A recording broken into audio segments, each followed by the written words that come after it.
Calling the meeting to order at 5:05 p.m.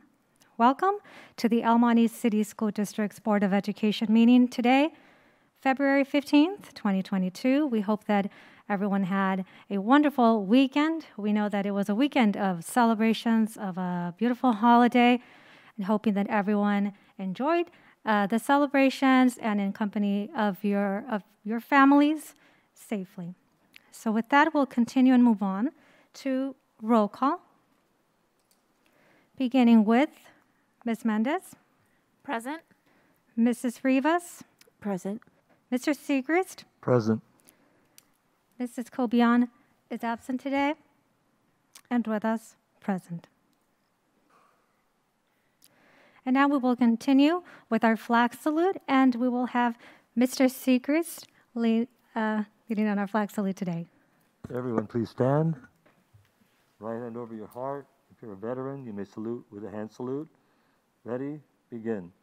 I pledge allegiance to the flag of the United States of America and to the republic for which it stands, one nation, under God, indivisible, with liberty and justice for all. Thank you. You may be seated. Thank you, Mr. Segrist. You're welcome. And we will continue with our Section C of today's agenda, items of interest, beginning with item number 1, El Monte City School District's mid-year Lcap update for the 2021-2022 with Ms. Virginia Castro and Mr. Roberto Lopez.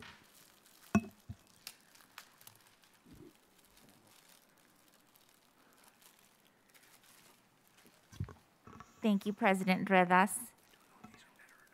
So before we begin, I just wanted to give a brief background on what the supplemental Lcap is. So yearly, you're asked to approve our Lcap plan, and we have our goals and actions that we share with you, our budget overview. So this year, because of all of the COVID happenings, we were allocated $3.7 million, a little over, in what is referred to as the supplemental Lcap. So this is to supplement what is already allocated for us in the Lcap plan. So what we were asked to do is write additional goals and actions to help with specific needs that have arisen because of the COVID pandemic and allocate resources to those needs. So this was part of Section 124E of Assembly Bill 130, and it requires all LEAs, so all district offices,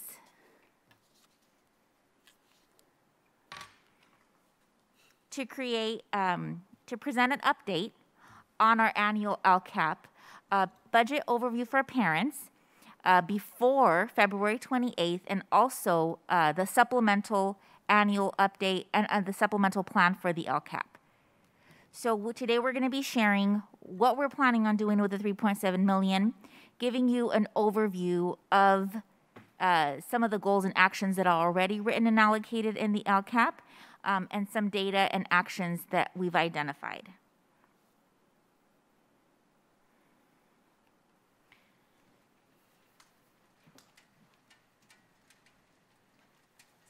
So the first slide, and you're going to be receiving a copy. I know Mr. Lopez Mena is on his way.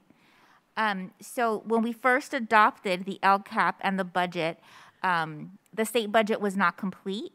So we are including additional funds in our plan. The budget overview for parents is as follows. So as you can see, the total LCFF funds that we have received are $92,960,117, and we had an increase of $3,740,032. So part of the Lcap, which we consider the supplemental and concentration grant, was a total of $25,181,478. This is the plan that you approve yearly. We share the goals and action with you.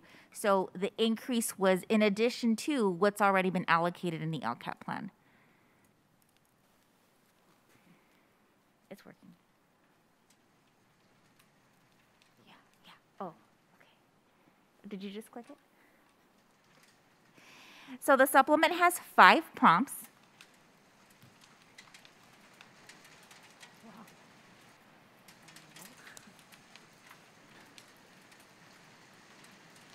A description of how and when the LEA engaged or plans to engage our educational partners. We had to give an overview of that. A description of how these plans are used, additional concentration, the add-on funding, how we're planning to increase the services, direct services, to our students at our school campuses with a specific focus on our low-income English learners and foster youth. A description of how and when our district engages educational partners for the use of these one-time federal funds. A description of how we're going to implement the Federal American Rescue Plan Act and how these plans coexist with the other plans, the ESSERs, the ELOG, and all the other plans that we promised we'd bring you this year. And finally, how our district is using its fiscal resources in a manner that is already consistent with the Lcap that we've shared.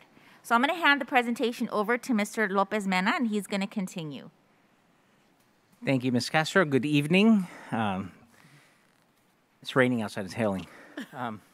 So prompt one, Ms. Castro covered the 5 prompts. So there are actually 3 components to tonight. There's a supplement to the Lcap, which are the 5 prompts. There is the budget overview, which discusses how we've done through mid-year point with respects to our actions, our goals, and our expenditures. And then the parent budget overview.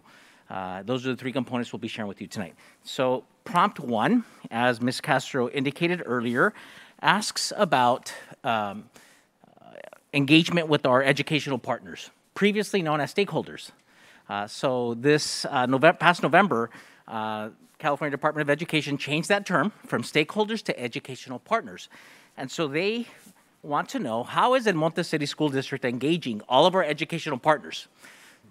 The individuals that we engage with are the same, just the term changed. And so they want to know, how did we engage with respect to the following 3 plans? The Educator Effectiveness Block Grant, which was $2 million, and that's a plan that we presented to you earlier this school year.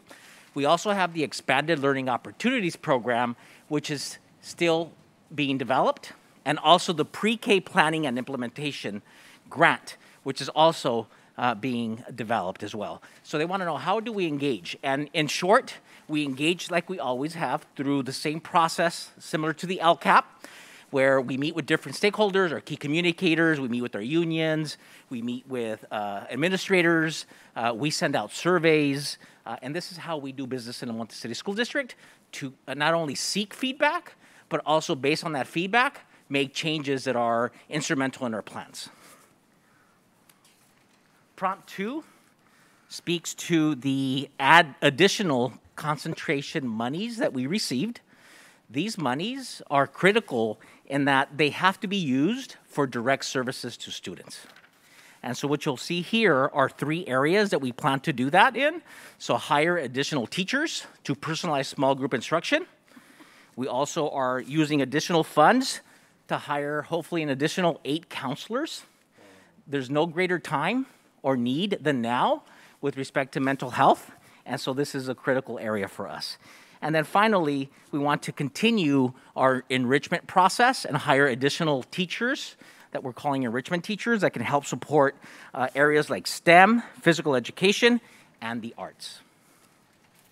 This is roughly $3.8 million, and it was, I think, the second slide this evening.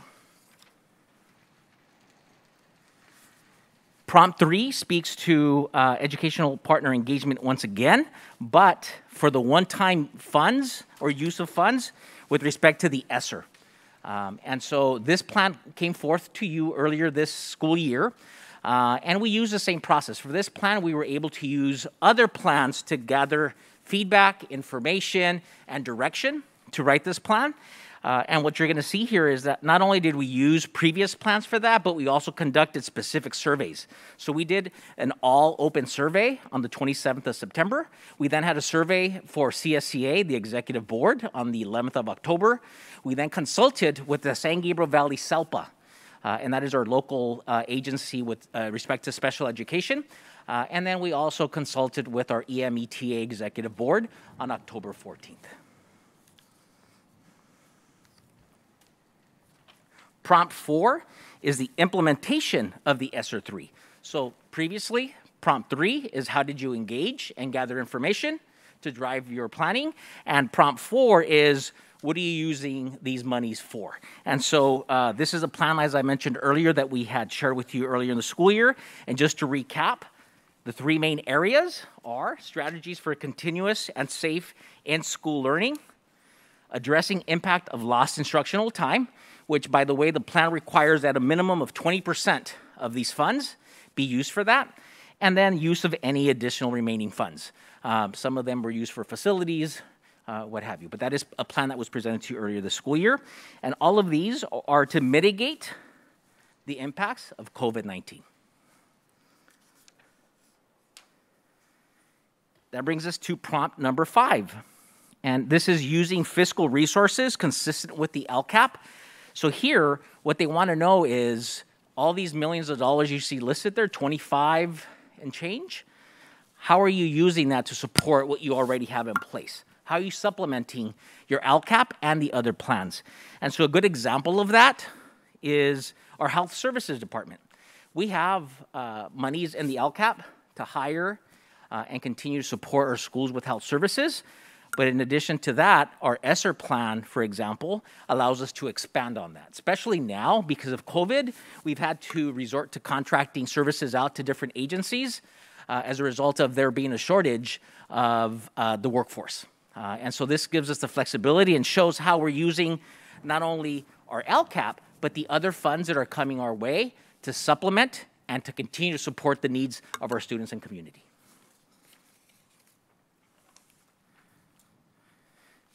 So here's part 2. First one was the supplement, the 5 prompts. Here's part 2, which is an update on our metrics. This is coming straight from our Lcap. And so what you'll see here are 3 buckets. One indicates outcomes that are unavailable at this time. Please remember that today's presentation, informational presentation, is to give you an update as to where we are today. This can change a week out. This can change next month. And it'll definitely be different by the time the 21-22 school year closes. And so you have outcomes that are unavailable, you have outcomes that are pending, and you have outcomes that are known. And I'll go into a little more detail as we go through the presentation. The next area and the third area for tonight is the mid-year update on the Lcap expenditures and the implementation of such expenditures. Here you will see that there is information that is pending implementation. There's information that is partially implemented, and you'll see information or actions that are fully implemented.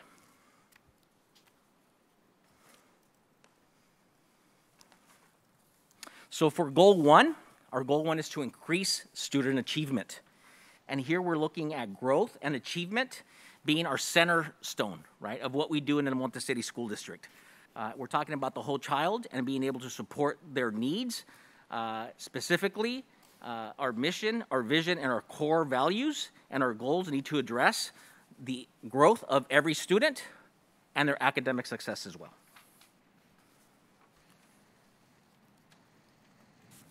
So goal 1 metrics, these are the areas that we have identified in our Lcap that we will grade ourselves by. Okay, so for example, the first row speaks to the SBAC in ELA. And as you know, we have not administered the SBAC in 2 years. And so the last result we've had, if you continue down that row, is back in 2019, and we had a 51.5% of our students that performed or met or exceeded standards. Today, which is the next column, outcome is unavailable because we did not administer the SBAC last school year. But by 23-24, we expect to be back on track, and we are aiming for a 57% of our students in ELA to either meet or exceed standards. Okay, so that's an example of a metric that has no available data at the moment because we didn't administer the SBAC. Let me move down to English Language Arts, 2021 iReady diagnostic window. What you'll see is that our baseline was that 41% of our students would be on grade level or above. As of now, based on our last administration, so this would be window 2 in December, we are at 35%. We hope to be at 61% by 23-24. Next slide, please. Here the metrics continue, and you'll see that we have the El Monte City School District reclassification rate.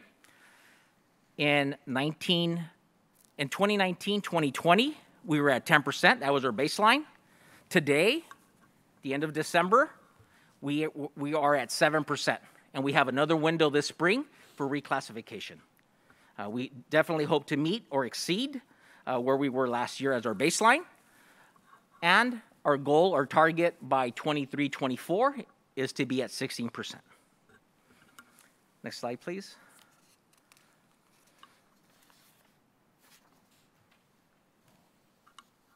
So here we're now going into the actions. Goal 1 happens to have 20 actions, and you're going to see them listed as we go through these slides. Once again, I won't go through every single slide. I'm just going to highlight a few. So for example, our first one there, improve Tier 1 instruction. We have a budgeted expenditure of almost $1 million, and as of our mid-year report, we have fully implemented this action and are at $269,121. So this is based on the supports, the staffing that are involved with respect to Tier 1 instruction. Okay. I'm going to move down to professional development to strengthen and support instruction to meet differentiated needs of students to ensure that they are successful. Here, we have a budget expenditure of $831,201, and as of the end of December, or at the end of the first interim, we have expended $392,492. Next slide, please. As I mentioned, we have 20 actions here. Let me call your attention to the third row so I can explain and give you an example of what a partially implemented action is. So support long-term English learners and students at risk of becoming LTELs. We budgeted $10,000 for this action. It is partially implemented, and you see that no money has been expended at this point, and that's because we've used other funding. Remember that the goal is for our Lcap to be the base, and then use other funding to help support those actions. That's exactly what you're seeing there. So it's fully implemented. This is on its way. We have students being supported. However, at this time, we've used other funds outside of the Lcap to support that. Okay. Next slide, please.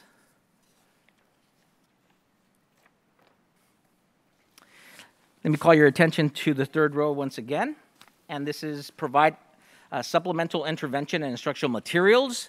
Here, once again, you see $10,000 that has been allocated, and you see 0 as expended.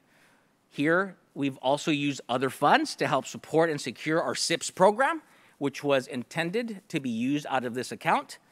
However, we have funding that is to support our needs, and that's why there's a 0 there. So it's important for you to see not only the progression of the funding in all the other areas that actually have a number, but also to know that although there may not be anything expended at the moment, services are being rendered.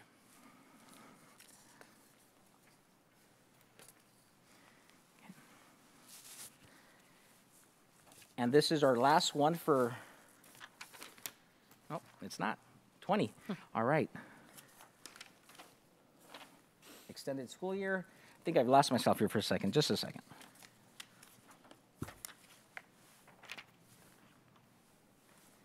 Okay, so we have extended school year there. So we have extended school year. This is for our special education students. We've started that process. So it's fully implemented in that we have the supports that will be in place, but our extended school year hasn't taken place. This is during the summer. It aligns with our summer school program, and this is ESY, okay, for our special ed students. If we go down to the last row there, provide additional library books. We've allocated $100,000. It's fully implemented in that we've allocated these funds, and to date, we've expended $11,268 for this action.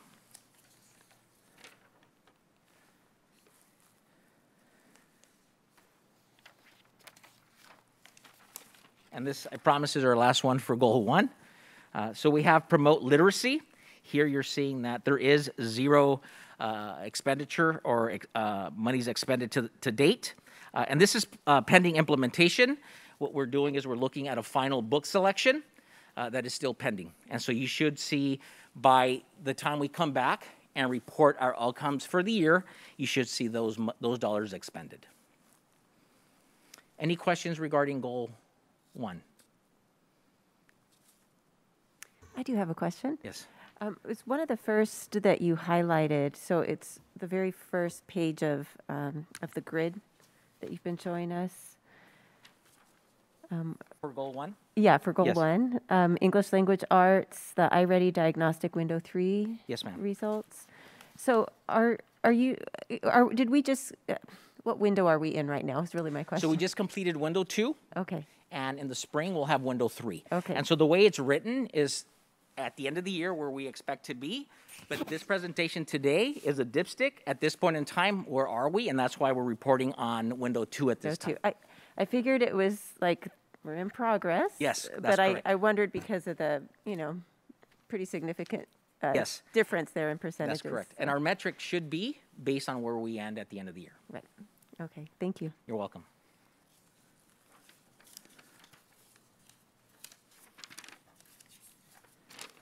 Next slide, please. So this is now goal 2. This is with respect to attendance and school climate. Next slide, please. And here we use the dashboard as one of our indicators for absenteeism. And as you also know, we have not had the dashboard in place because of the pandemic.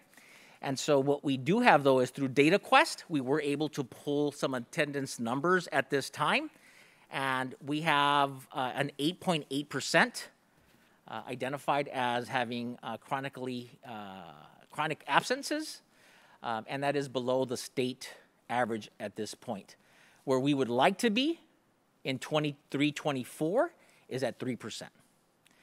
Now, we can ascertain that this number from last school year, 2021, has a little something to do with the pandemic.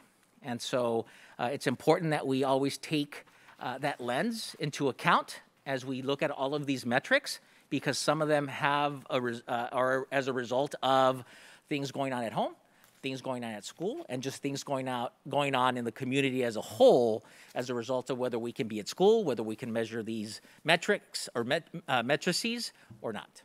So it's important to keep that in mind. Okay. Our third row there is middle school dropout rate, and that really hasn't changed. We've been really consistent. It was at a 0%. We would like for it to continue at a 0%, and at this point in time, it still is a 0%. Okay. Our last one there is the California dashboard with respect to suspensions. And we would like to be at a 0.4, right? Just under 0.5% by 23-24. And at this time, we are at 0 based on DataQuest from 2021. And that's the most recent information that we were able to pull for this report. Next slide, please. I have a question about that. How do you determine a student dropout? They disappear? Or what happens? How do you decide that they're a dropout? Yeah, so when a student leaves our district, great question, we are able through CalPads to determine if a student enrolls somewhere else. Even if it's out of state? What if they go to out of state? Is that across state lines too? No, it would be within California. Oh, in California? Yes. Okay, thank you. That's correct, yes.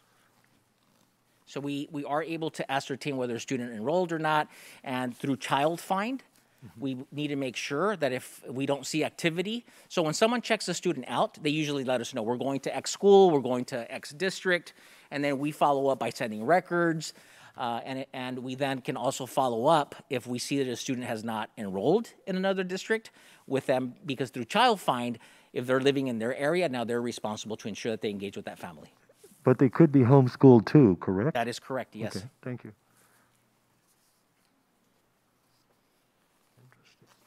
Okay, so here we have a continuation of Goal 2, and we have the California Healthy Kids Survey. And you see percentage of 5th and 7th graders. So these are the students that are administered the Healthy Kids Survey. This is done Typically, every other year is a requirement, but in El Monte City School District, our practice has been to administer this annually, with the exception of last year because of distance learning. So this year, we did administer the Healthy Kids Survey once again. Our baseline was that of our fifth graders, 82% in 2021 felt that they were on a safe campus, they felt safe at school. In seventh graders, 79% felt the same way. In December of this school year, based on the results, 75% of our students feel safe at school, whereas 61% of our students reported feeling safe at school. Once again, COVID-19, I'm sure has something to do with this metric, and it's important that we keep that in mind.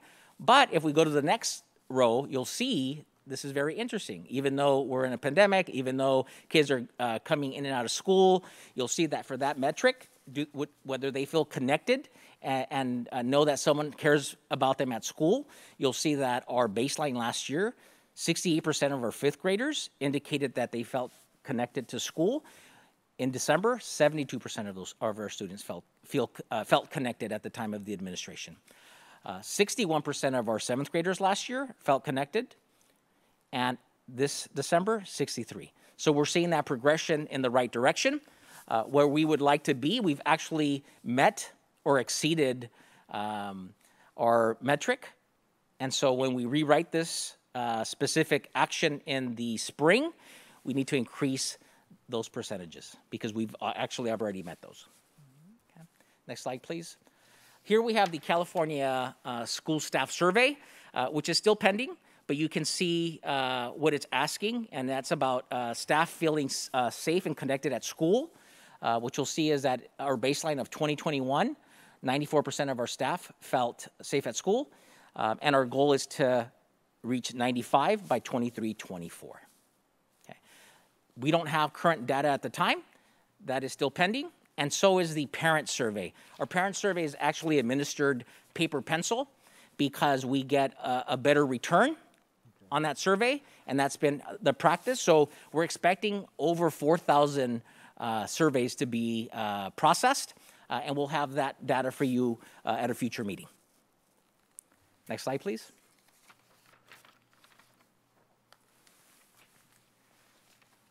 Okay, so now we're going into the actions of Goal 2, and there are 14 actions here for this goal. Let me highlight just a few, if I may. If we go to the last row, and I mentioned this earlier regarding how we support our health services department through the Lcap, but also through ESSER 3 funds.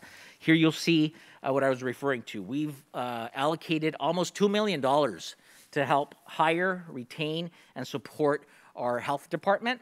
And to date, we've expended $604,749.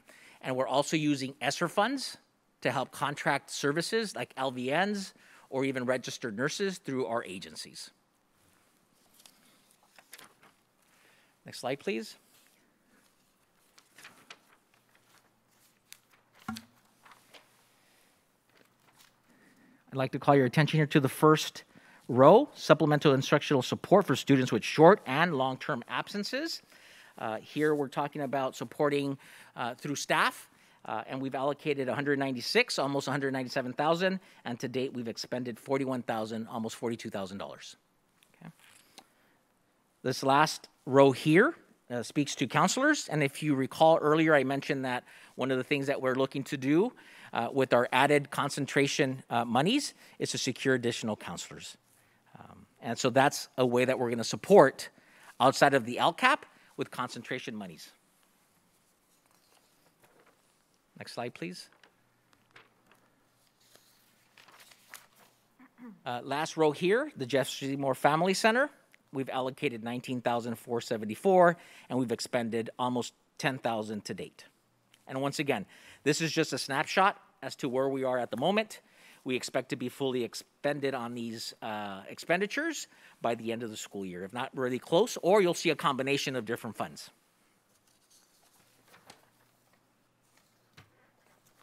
Goal 3. I have a question. Yes, sir. Excuse me. Back on a previous slide, you have implement attendance incentive system. What kind of incentives would be involved in that? So we conduct many different types of incentive systems or supports. One of them happens to be with our outreach consultants. Second one is through our independent studies program. Okay. We also ensure that students are able to return their packets, and we engage with them, and we have support staff that is able to keep track and support kids as they need. Do they get some reward or anything like that? As a matter of fact, I just delivered a box of some incentives to the Jeff Seymour Family Center last week. Thank you. Yes. Okay.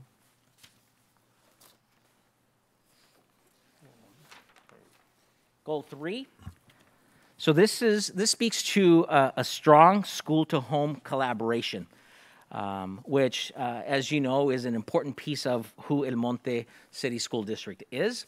I'd like to move on to the next slide. This is, unfortunately, those paper pencil surveys really drive our goal 3 because it's about parent support, parent engagement.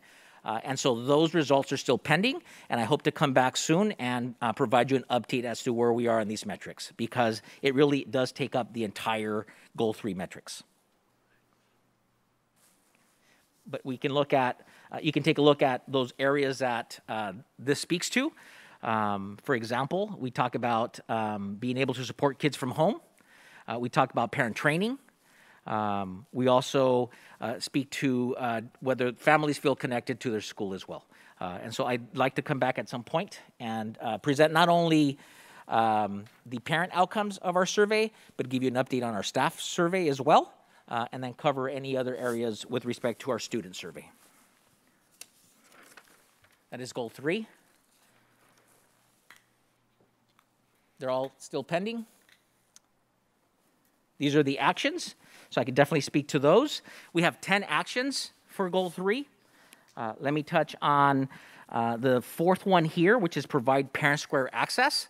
So as you know, we use communication as a way to stay informed and to seek support and to collaborate with families. And Parent Square has served us very well in this area. So we've allocated $31,000 for that support, and we've expended that already. And it's critical that we have these communication aspects in place.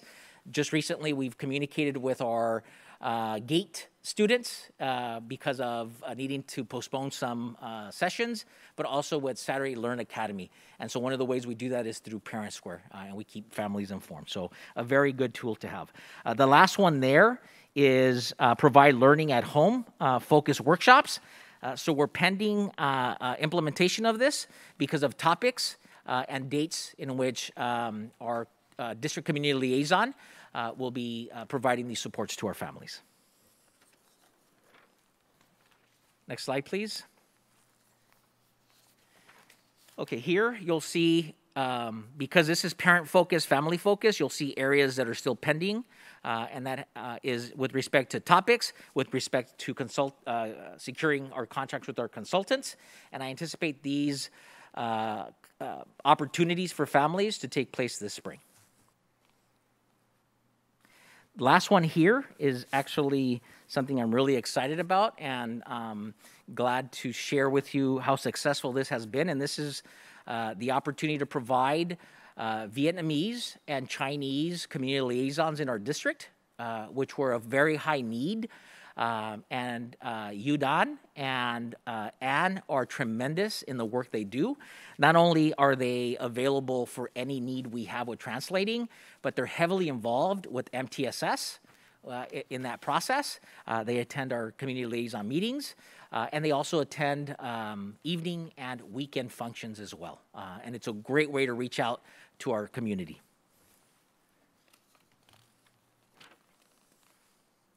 Goal 4, this is maintaining foundational supports. So this really speaks to making sure that we have appropriate credentialed teachers, making sure that we have the appropriate instructional supplies for our students through the Williams Act. And also through the Williams Act, we have to ensure that we have appropriate facilities. And so this goal speaks to that. Next slide, please. Here are the metrics. So as I mentioned, we have the HRS report and CalPADS that speaks to credentialing. We have the Williams Standards aligned materials. that speaks to our visits from LACO and Williams.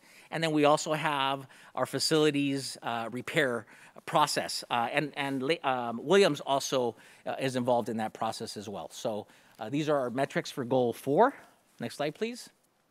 We also have master schedule. We have to ensure that we provide our students with access to the arts, with access to ELA, with access to math, specifically when we're talking about our middle school students, to ensure that they have access to their core subjects. And that's where the master schedule comes into play. And then we have the Healthy Kids Survey. Again, this is a repeat of a previous slide.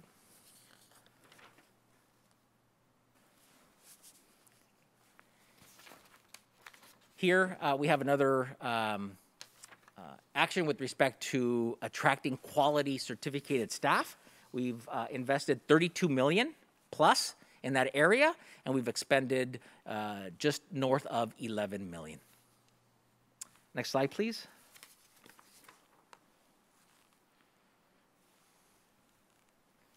So here, an area that we know not only as a result of our current situation with the pandemic, but something that the district has been working on over the years is expanding our visual and performing arts program.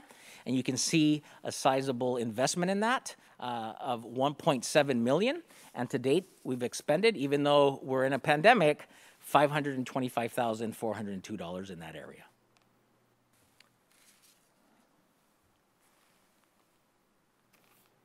So here, first row speaks to study trips. And I like to be the first one on that bus when we go on our first study trip, because I think we're all ready to get out and move on with our life as students, as employees. And so, unfortunately, because of our pandemic situation, COVID-19, that's still pending. And that's why you see a 0 as far as expenditure there. In closing, the purpose of this process is to give you, once again, an update as to where we are and how our different plans that we are continuing to write. Remember, we still have the Universal Pre-K plan that we're working on. We're also working on the Expanded Learning Opportunities Grant, which is in excess of $6 million as of today, but may go north of that very soon. How they need to work together in supporting the whole child. So the Lcap is our base, and the other funding streams or funding sources that we receive should be to supplement, expand, and support the needs of the whole child. That's the presentation. Well done. I think I went over by 2 hours. Thank you very much, Mr. Lopez. And with that, I will like to open it up to my colleagues if they have any further questions. I have no questions at this time. The presentation was very thorough. So thank you so much for your time in doing this. Thank you. It's a group effort. I'd like to thank Ed Services, our fiscal department, personnel, because all this information, it really speaks to us as a district and its collaborative approach. Yeah, very clear and easy to understand. Thank you. And if you have time to read part of our update today and you have 2 attachments, you'll see both lengthy reports with respect to the 5 prompts and also our expenditures and implementation plan are both attached there. Yeah, thank you. I agree. Really, really helpful. And you were actually very efficient in the way you shared the information. But I think it's really timely for us as we're going through our equity conversations to have a lot of good reading material. So Great. Thank you for that. Thank you. I would like to congratulate you on the thoroughness and the work that went into this report. It's really well done. Thank you. Absolutely. Thank you, Mr. Lopez, and sharing the same, echoing on the same comments. Thank you for all of the work that you do, and we're definitely looking forward to the future updates. So thank you very much. Thank you. Perfect. And with that, we'll move on to our item number 2 on our section C of items of interest, Facilities Bond Program Update with Mr. Jose Herrera. Thank you, Board President Redas. I'm going to be giving the board an update this evening on our general obligation bond program, our facilities program, updating you all on where we currently are and where we hope to go in the near future. You can see some of the pictures up there of our beautiful facilities, right? We've had a lot of support from the community over the past 20 plus years or so, passing 4 bonds, and we've spent about $160 million of that bond funding. And that's not even including some of the state matching funds that we've been able to access as well. So as we take a closer look at what the next steps are with our facilities bond program, I want to first update the board on just what the different type of bond measures are out there. We've passed both of these types of bonds. Our bond, I believe it was Measure K, and I'll put the slide up there later on in the slide, in the presentation. Measure K was a traditional authority bond passed in 1999. And in a few years later came about Prop 39, which introduced some changes to the bond program and legislation. The main difference between these types of bonds is that the Prop 39 bonds, as far as general obligation bonds, can be passed with a 55% voter approval threshold. So although you have more flexibility with the traditional bond, it requires a 2/3 voter approval, and you have much more flexibility in how the funds can be spent. Many school districts always move forward with the Prop 39 funds because it's a lower threshold as far as voter approval. The item down there that talks about the debt limitations, it's the same for both bond programs. You are restricted to 2.5% of your assessed valuation if you are a unified school district. Since we're an elementary school district and we share the attendance boundary with the high school district, they cut that in half, and we are restricted to a 1.25% debt limitation as a percentage of our total assessed valuation. So think of that as our credit card limit, right? We're constrained by those two numbers: the debt limitation, 1.25%, and the total assessed valuation. Now, that is something that is in education code, and via waivers, we can get that debt limitation amended or temporarily waived. We have done that in the past. Back in 2009 and 2015, we had bond waivers approved by the State Board of Education. At the October board meeting, we brought forward a resolution, and the board authorized district administration to move forward with submitting a bond waiver application to the State Board of Education. We went through the process of submitting that up to the State Board of Education, and at their board meeting in January, they approved the bond waiver. So I'll talk about what the impact is for our district going forward as we look at reviving and restarting up our bond program. Something that we should also focus on is the tax rate limitations. So when we look at the traditional bonds, the GO bonds, general obligation bonds, they do require a 2/3 voter approval threshold, which is higher. However, there's no limitation, right? So whatever tax rate it is that we're proposing to the voters, if the voters approve it, and it's above the 2/3 voter threshold, the district can implement up to that limit. So when we passed our bond back in 1999, Measure K, we had an $84 maximum tax rate per $100,000 of assessed valuation. Every bond passed since then, we've had 3 more bonds passed, Measure J, Measure KC, and Measure M in 2004, 2008, 2014. Those are all Prop 39 bonds, right? So a lower voter threshold of 55%, but we're constrained to the $30 per $100,000 of assessed valuation as far as the tax rate. Now, because we have multiple bonds out there, the aggregate is obviously more than $30. It's $30 per bond issuance. And something that is a difference with Prop 39 bonds compared to traditional authority bonds, which is a good thing, I feel in my eyes, is that it requires the establishment of a Citizens Oversight Committee and financial audits annually, right? And so it's always good that we keep school districts and public funds accountable, right? And we have a Citizens Oversight Committee that's made up of, I believe, 6 or 7 different members in the community. And so that's a key variation between the 2 different bonds. So now as we look at El Monte City School District, and I talked about some of these bond measures, we have passed 4 of these bond measures in the past 20 plus years or so. A lot of support from the community. It's very evident when you look at our schools, right? They're in very good condition. And it's as a result of the 4 bond measures that the school district has been able to pass with the support of the voters over the past 20 years. They've authorized $243 million of voter debt. We have spent about $160 million of that so far. and there's about $82 million left. So we spent about 2/3 of the money that they've authorized us for. Now you can see down below, whenever we pull out money from the bond, it's called a series, Series A, Series B, whatever you want to refer to it as. And so we have all these different debt issuances that we've done over the years, dating back to 1999. And you can see the breakdown there between the different bond measures. The district has done a great job over the years of refinancing our debt to lower the cost to the taxpayer. Understand that when we take out a general obligation bond or when the voters approve one, the district is not necessarily paying that debt. It's the voters who are paying that debt on their property tax bill, right? So we have a fiduciary responsibility to lower the cost of borrowing, and whenever there's an opportunity to refinance our existing debt, we take advantage of that. There's a slide that I'll touch on later in the presentation, but the district has saved the voters millions of dollars over the course of our bond program. And something that we're recommending that you'll see at the March board meeting is to move forward with our largest refinancing yet, with the interest rates being what they are.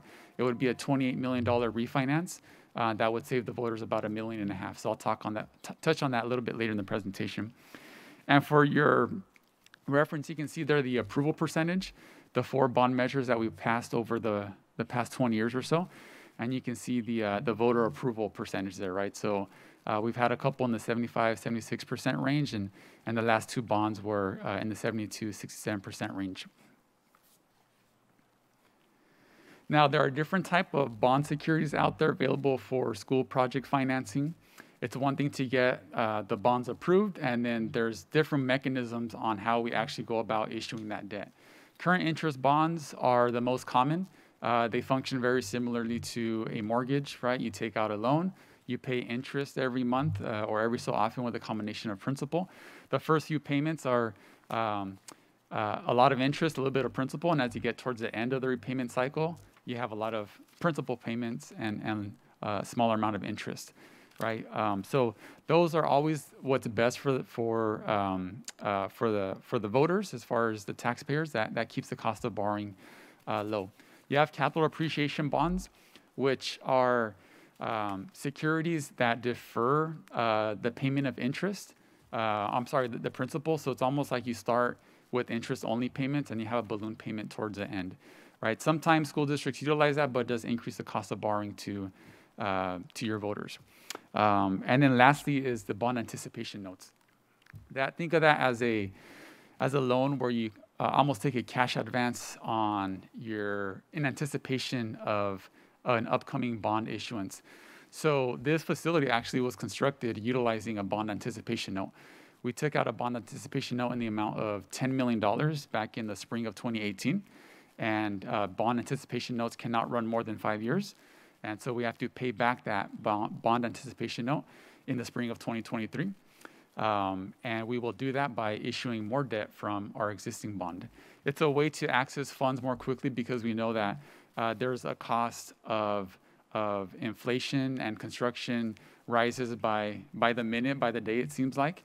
If you look at the cost of what it took to modernize Columbia School versus the cost of what it took to modernize Durfee School, right? 2 beautiful schools, right? Modernized at different times, right? About 10 years apart or so, but there was a huge difference in the cost there just because the cost of construction goes up, it seems like, with every year that passes. So as we move on to the next slide here, I talked about our debt limitation and the 1.25% of your current assessed value is the limitation that districts face, such as elementary school districts, when taking out debt.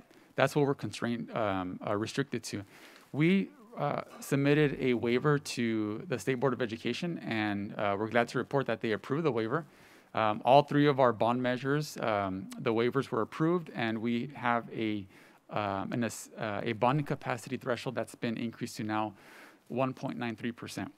And so you can see there, our total assessed valuation in El Monte is $9.2 billion.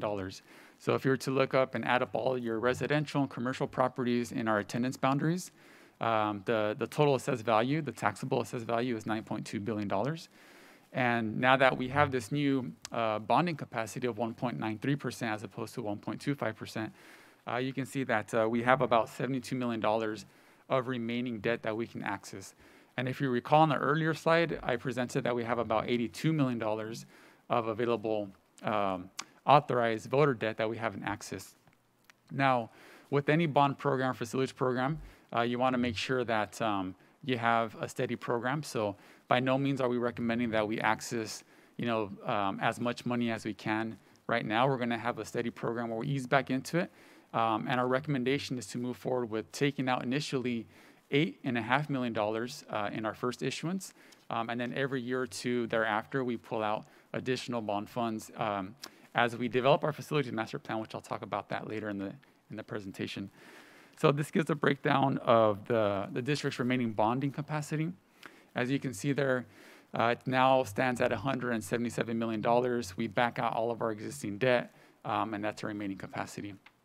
This gives you a breakdown of the district's debt that they've taken out over the past 20 plus years or so. And when it becomes due, a lot of this debt has been refinanced. And I'll talk about that in a further slide later in the presentation.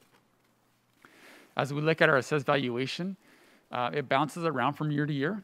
Now, the good thing when assessed valuation increases and property values increase is that we can access our bond funds more quickly.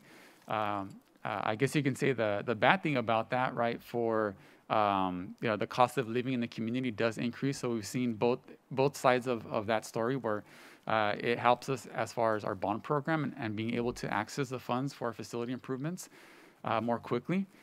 However, we have seen the other side of it too, where a lot of our families have been forced out of the community due to the high cost of living as housing prices have gone up and up. Last year, we had a close to 4% increase year over year, but that was followed or preceded by multiple years of 6% year over year increases in the assessed valuation. Now, we are using an assumption of 4% year over year assessed valuation growth, which we think is very conservative. If you look at the 5, 10, 15, and 20-year averages, we're well above that rate. And when looking at these scenarios going forward, we're assuming a 4% assessed valuation growth as we move forward. So now we look at measure KC, right? We have 3 bond measures out there that we can still access funding from, but some of them are a little bit more constricted than others as far as the funds that we can access. So our proposal as we move forward is to refinance about $28 million of debt, right, which is going to save the voters a good chunk of change. And concurrently, while the interest rates are low, we are looking to proceed to access funds from Measure KC in the amount of $8.5 million. Currently, as you can see there, there's about $38 million of remaining bond authorization there. And that red line represents the maximum tax rate per $100,000 of assessed valuation. You can see we're at about $25 per $100,000 of AV. And we have about $4 or $5 of wiggle room there in the short term. As more of the debt gets paid off, you see in the future years, we can access more funds. So on the next slide, you'll see this is what we are recommending to the board. We'll be bringing forward at the March board meeting some financing documents and some resolutions so that the district can move forward with issuing approximately $8.5 million of current interest bonds, which are the debt securities that come at the lowest cost of borrowing to our voters. It would be a 16-year repayment term. We're assuming a 4% year-over-year assessed valuation growth, and you can see what the true interest cost is there of about 3%. And I'll talk about the facilities master plan later because it's one thing to access the funding that's critical as far as the facilities master plan, but it's also very important that we prioritize projects and we assess what the true need is out there. But with these waivers being approved, it really sets the district up so that we can, through the end of the decade, they did put an end date on the waivers. They expire at the end of the decade, but it sets us up so that over the next few years, we can pull out or access about $8 to $10 million roughly per year or so. So it sets us up nicely where we can spend the remaining bond funds that we have over the next 8 to 10 years. And at that point, then the board can always evaluate, the district can evaluate what the need is in our facilities and whether there's a need to put additional bonds on the ballot later in the decade. So that's the new money. Now as we move forward and look at the refunding opportunities, with the interest rates being as low as they are, we are proposing to refinance close to $28 million of existing debt that is out there, voter-approved debt. And this will generate approximately $1.5 million of savings to the taxpayers. If we equate that to a present value percentage, it comes out to a 6% present value savings in relation to the bonds that we would be taking out. Now, the district has been very busy over the years as far as making sure that we take our fiduciary responsibility very seriously, and any opportunity we have to save the taxpayer funds, we look at every refinancing opportunity. You can see there all the different on the next slide there, the different refinancings we've done over the years. As I mentioned, this refinancing would be $28 million roughly of debt that we're refinancing. So it's by far the largest amount that we've ever refinanced. And it's very comparable when you look at the present value savings. It's going to come in at about 6%. Present value savings is going to save us about $1.5 million. Excuse me, it's going to save the voters about $1.5 million. So we're taking advantage of the fact that the interest rates are low. And taking that fiduciary responsibility to heart and saving the taxpayers as much funds as we can. So the next steps, obviously you're getting the update today on the financing timeline. We are going to be setting up a meeting with S&P to request that we get an updated rating as far as our credit is concerned. We want to make sure that we can have the strongest credit rating possible at the moment in time that we go out and issue this debt. At the March 7th board meeting, we plan on bringing forward some resolution and financing documents that would allow the district administration to then execute the refinancing of $28 million and the issuance of $8.5 million of new debt out of Measure KC. And with this type of transaction, it will take some time, so we would estimate sometime in April and May the refinancing will close and we'll get the funds deposited into the district's treasury account sometime in April or May, so we can be prepared to begin restarting up our facilities construction program.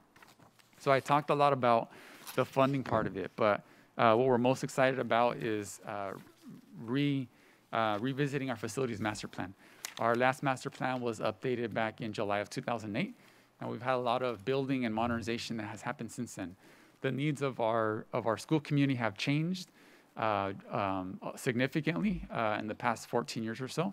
And so that's something that we're really going to focus on to update our facilities master plan. One of the components, or actually the three major components that we look at when we look at a facility master plan, is the student enrollment. What will our needs be in our schools, not only currently, but in 5, 20, 30, 40 years down the road, right? When you think about the construction, the modernization that we're doing, it not only needs to meet our needs today, but it needs to meet our needs as a district 10, 20, 30, 40 years down the road. The most exciting part of it is identifying what the necessary facility improvements are, and then going through an exercise of prioritizing which projects we're going to be moving forward with first, right? And I kind of talked a lot about the funding part of it. So the waivers, if these waivers were not approved by the State Board of Education, we would have had $82 million of bond funds just sitting there that we wouldn't have been able to access for many, many more years. Now that the waivers have been approved by the State Board of Education and everything's official, we can now access those funds. We're going to start back into the facilities modernization program slowly as we begin to heat things up, and we hope that we're going to hit our stride with fully spending those funds by the end of the decade. And at that point, the board can revisit what the true need is out in our community at that time, and start the process all over again. It sounds like it's almost as if whenever you start with the facilities program, right, that new building that you constructed maybe 20 years ago is not so new, and it's time to maybe start looking at modernizations, right? So it's always a best practice for every few years, maybe every 10 years or so, for a district to go out and consider putting a bond on the ballot. Now, what's unique in El Monte is we put 4 bonds on the ballot in a very short amount of time. So we set ourselves up very nicely so we don't have to worry about that for the next 10, 15 years or so.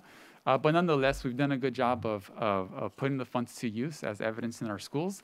And every opportunity we can to save the voters money, we do everything in our power to do so.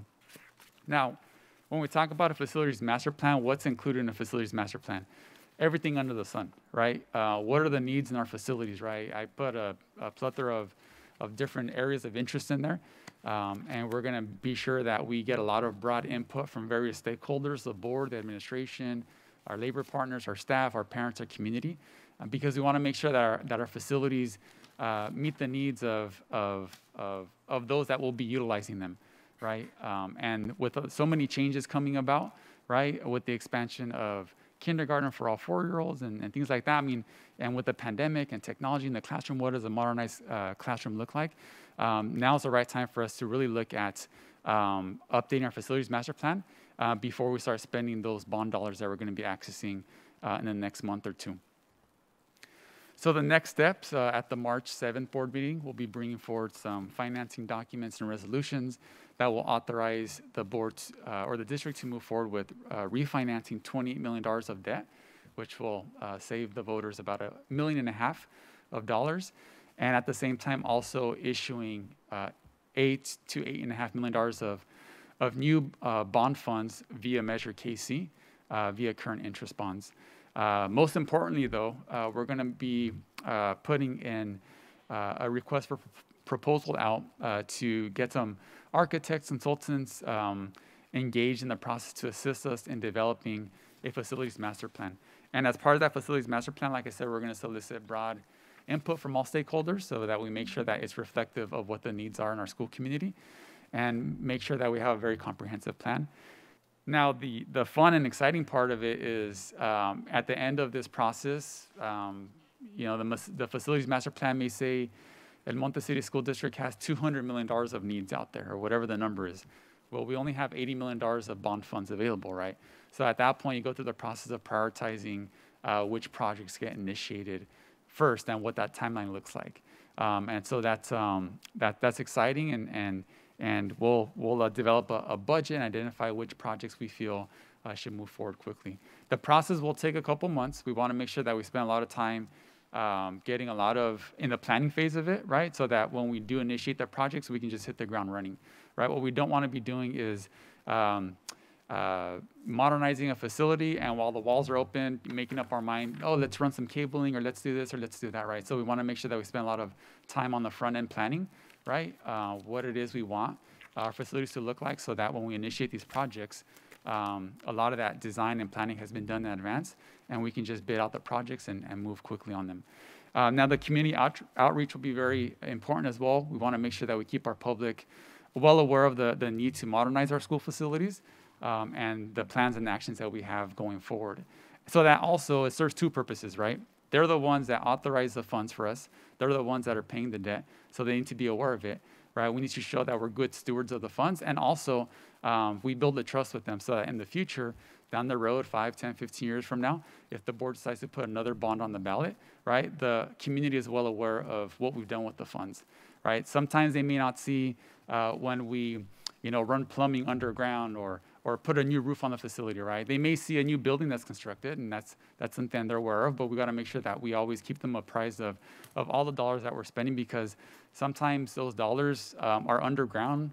They're up on the roof, they're inside the walls, and the community is not aware of how that money was spent. So, and then, we'll continue to regularly review and update the facility master plan every so often as our needs change in the community. So with that, we're very excited about what the next steps are. We were a little dormant there for the past couple of years, but that's because the district did a wonderful job of maximizing and accessing all the funds they could. We had to take a little bit of a break while the debt was being paid off. And now with this waiver that was approved, now we can get back into our bond program slowly and easily, right? With a couple $1 million a year of spending bond funds, and things will begin to heat up down the road as we begin to have more and more opportunities to access funding from Measure M and Measure J. So with that, that's the last slide that I have, and just wanted to update the board so that they're aware of the items that they would be seeing at the March meeting, and I'm happy to answer any questions. Thank you, Mr. Herrera, for your presentation, for your update. Any questions on behalf of the board? Yeah, no questions at this time. Thank you for this presentation, and it was helpful also to see next steps, because like anything, we're always trying to model, right, all of us in every department, in terms of we're always carefully planning, being aware of our finances, and then follow-up steps, having that community outreach, because we want to be transparent with the community. So thank you. Anyone else? Thank you very much, Mr. Herrera. And with that, we'll continue on with our Section D of this evening's agenda, communications, beginning with public comments. Is there any public comments at this time? No public comments at this time. Thank you. Item number 2, written communications. No written communication has come forward. Thank you, Dr. Garcia. And on item number 3, board members, beginning with Ms. Mendez. Actually, no communications at this time.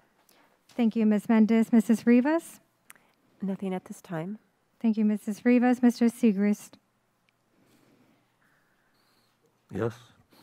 Okay, you'll bear with me a little bit, but I'm having to defend something again. It seems like every board meeting, I have to defend something. This time I'm defending what people are saying out there. A lady from the Daughters of American Revolution, people that I know are veterans, Boy Scouts, Girl Scouts, they want to know why there was no resolution this month respecting Presidents George Washington and Abraham Lincoln. After all, Washington is known as the father of this country. He deserves recognition. Some people say, oh, well, we can lump him in with President's Day. Well, that's not the same. There is no human being in the history of this country that ever gave so much to this country. I invite all of you to get the book called 1776 and read the sacrifices of George Washington.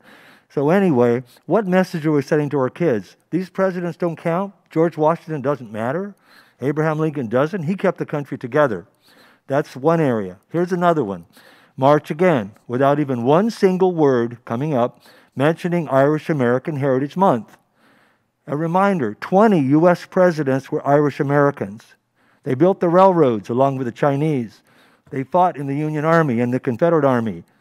President John Fitzgerald Kennedy was the first Irish American Catholic president.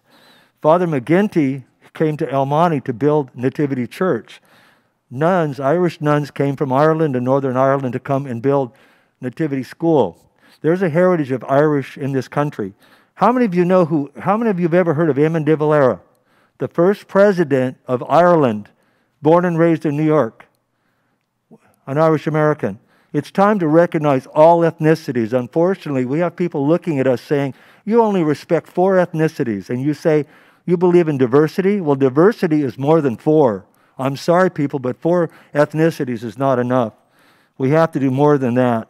We have children that are going to be wearing green, and they don't even have any reason to explain why they do it. The families don't even understand it either.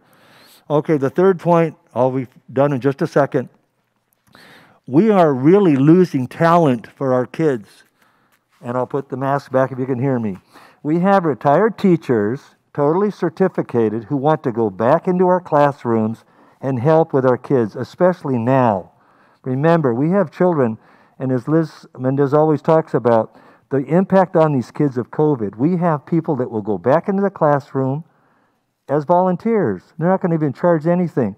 So I think we should look at a policy to say any retired teacher certificated can be allowed to go back into the classroom. And if parents and other people say, why are they so special? Because they're trained, experienced.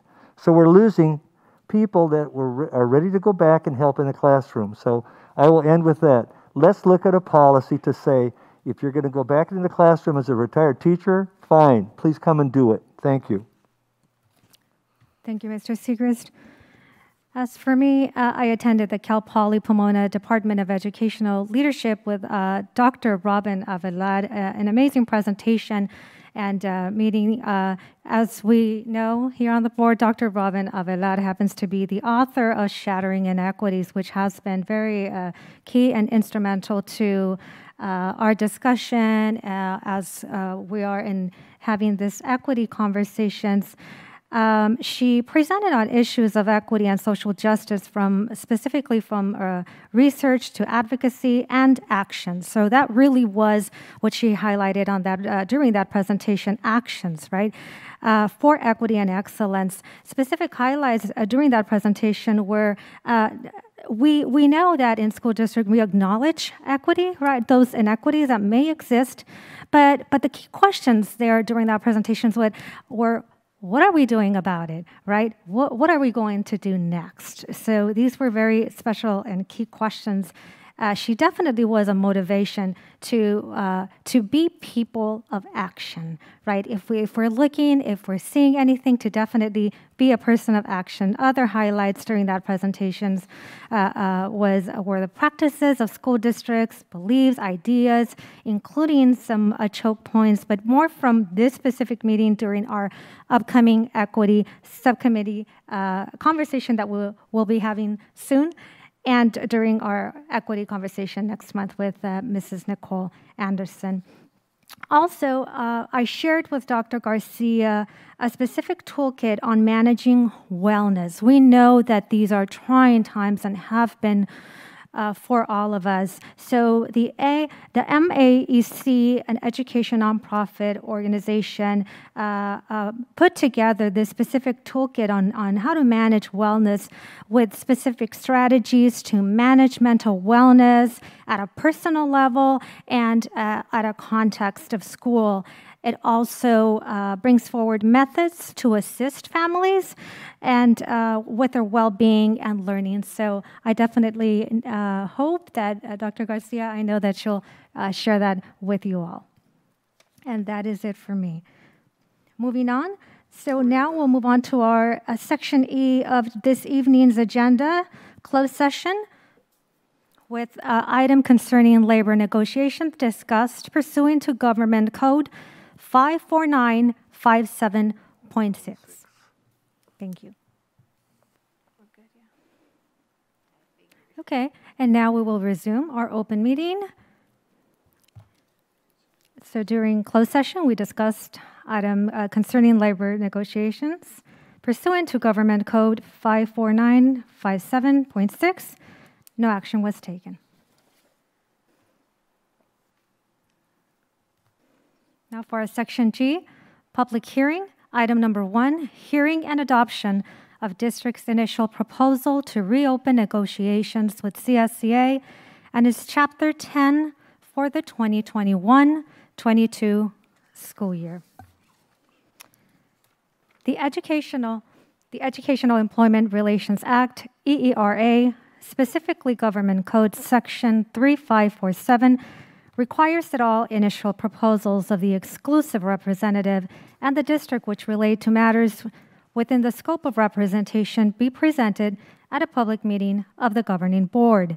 In large part, the purpose of this sunshining requirement is to inform the public about the issues to be negotiated, to afford the public a full opportunity to express their views on the issues, and for the public to know the positions of their elected representatives. The district has presented their initial proposals for the 2021-2022 reopener negotiations with CSCA and its Chapter 10. Is there anyone who wishes to comment on the district's initial proposal?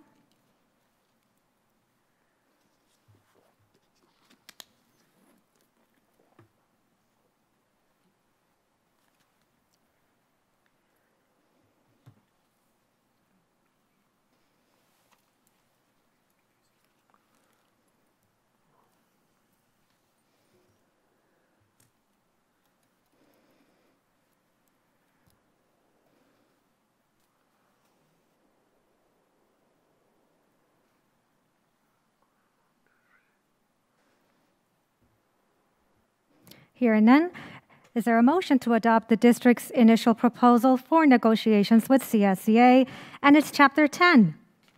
I'll make the motion. Thank you, Mr. Segrist. Is there a second? I'll second. Thank you, Mrs. Rivas. Any discussion? Hearing none. All those in favor, please say aye. Aye. Aye. Any opposed? Hearing none. Motion carries. Item number 2 for public hearing. Hearing and adoption of district's initial proposal to reopen negotiations with CSEA and its Chapter 356 for the 2021-22 school year. The Educational Employment Relations Act, EERA, specifically Government Code Section 3547, requires that all initial proposals of the exclusive representative and the district which relate to matters within the scope of representation be presented at a public meeting of the governing board. In large part, the purpose of this sunshining requirement is to inform the public about the issues to be negotiated, to afford the public a full opportunity to express their views on the issues, and for the public to know the positions of their elected representatives. The district has presented their initial proposals for the 2021-2022 reopener negotiations with CSEA and its Chapter 356. Is there anyone who wishes to comment on the district's initial proposal at this time?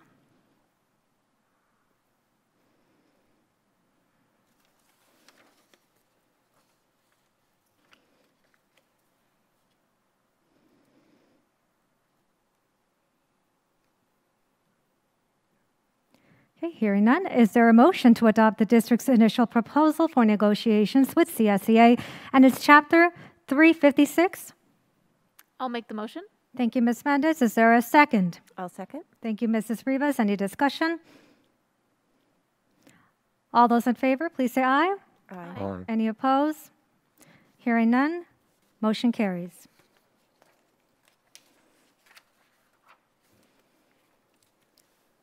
Continuing with our Section H of this evening's agenda, approval of minutes. Item number 1, consideration of approval of minutes for the January 18th, 2022 meeting. Is there a motion? I'll make the motion. Thank you, Ms. Mendez. Is there a second? I'll second. Thank you, Mrs. Rivas. Any discussion? All those in favor say aye. Aye. Any opposed? Hearing none, motion carries. Item number 2, consideration of approval of minutes for the January 31st, 2022 study session meeting. Is there a motion? I'll make the motion. Thank you, Ms. Mendez. Is there a second? I'll second that. Thank you, Mr. Segrist. Any discussion? All those in favor say aye. Aye. Aye. Any opposed? Hearing none, motion carries. And now moving to our action consent agenda. So before we do that, do we have any board members that have any items they would like to pull at this time? Yes. Number 9. Any others? Okay. Is there a motion to approve the action consent agenda minus item number 9? I'll make the motion. Thank you, Ms. Mendez. Is there a second? I'll second. Thank you, Mrs. Rivas. Any discussion? All those in favor say aye. Aye. Any opposed? Hearing none, motion carries. Now going back to item number 9. Yes. The reason I'm asking, what is a long-term substitute versus substitute? So a long-term substitute is going to be anyone that's fulfilling a contract or in a specific assignment for 16 plus days. Okay. Yeah, so usually covered for various leaves of absence, and so they have a separate contract with a higher rate of pay. All right. Thank you. Thank you, Mr. Sollenbach. Thank you, Mr. Segrist. Do we have a motion to approve item number 9? I'll make the motion. Thank you, Mr. Segrist. Is there a second? I'll second. Thank you, Mrs. Rivas. Any discussion? All those in favor say aye. Aye. Aye. Any opposed? Hearing none, motion carries. Moving on to our Section J of this evening's agenda, actions. beginning with item number 1, consideration of approval of the 2022 California School Board Association Delegate Assembly Election, Subregion 23-B. President Redas and governing board members, this evening before you, you have a nomination for Ms. Lisette Mendez to represent our district in Subregion 23B as a delegate through CSBA. As you know, Mrs. Rivas has served in this capacity, and so it's been wonderful to have, our voice specifically shared with CSBA and be part of the discourse that takes place to really identify what the priorities are for lobbying and advocacy and changes that need to take place throughout the education platform. And so this evening, it is our pleasure to make this recommendation for this item. Ms. Mendez is the only person on the ballot, which I think is wonderful. But nonetheless, we still have to take action so we can formally send our vote to the California School Boards Association. Thank you, Dr. Garcia. So do we have a motion? I will make the motion with pleasure. Thank you, Mr. Segrist. Is there a second? I'll second. Thank you, Mrs. Rivas. Any discussion? I'd just like to thank my team here and board members for your confidence in me. Congratulations. All those in favor, please say aye. Aye. Aye. Any opposed? Hearing none, of course. Motion carries. Congratulations, Ms. Mendez. Thank you. And also thank you very much to Mrs. Rivas for representing the El Monte City School District in this capacity. Thank you. And we'll move on to item number 2, consideration of approval of purchase orders. President Redas and members of the governing board, before you is the January purchase order report. I would like to highlight one of the purchases on their $25,000 purchase order with Panda Restaurant Group. Starting the month of February, we are bringing Panda Express onto our supper menu, and we've gotten a lot of positive feedback from the kids that participate in the after-school program that speak very highly of that. So we hope to continue to bring in new offerings into the menu and nutritious meals, and especially things that the kids really enjoy and get excited about eating. Thank you, Mr. Herrera. Do we have a motion for item number 2? I'll make the motion. Thank you, Ms. Mendez. Is there a second? I'll second that. Thank you, Mr. Segrist. Any discussion? All those in favor, please say aye. Aye. I abstain. Any opposed? One abstained by Mrs. Rivas. Thank you. 3-1 motion carries. Item number 3, consideration of approval to adopt Resolution 21-2213 proclaiming March 2022 as Arts Education Month. Mrs. Castro. Thank you, President Redas and members of the governing board. The El Monte City School District believes that arts education, which includes dance, theater, music, and the visual arts, is an indispensable part of basic education for all students. It helps children develop initiative, creative ability, self-expression, self-reflection, critical thinking skills, discipline, and a heightened appreciation of beauty and cross-cultural understanding. So we ask that you approve to adopt resolution proclaiming March 2022 as Arts Education Month. Thank you, Mrs. Castro. Do we have a motion for item number 3? I so move. Thank you, Mrs. Rivas. Is there a second? I'll second. Thank you, Ms. Mendez. Any discussion? All those in favor, please say aye. Aye. Any opposed? Hearing none, motion carries. Continuing with item number 4, consideration of approval to adopt Resolution 21-2214, proclaiming March 31st, 2022 as Cesar Chavez Day.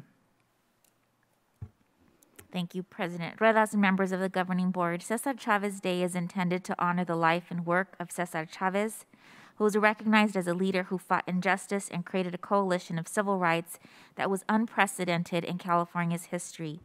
Students will have the opportunity to celebrate the values of service, sacrifice, tolerance, determination, and nonviolence that guided the way in which Cesar Chavez lived his life.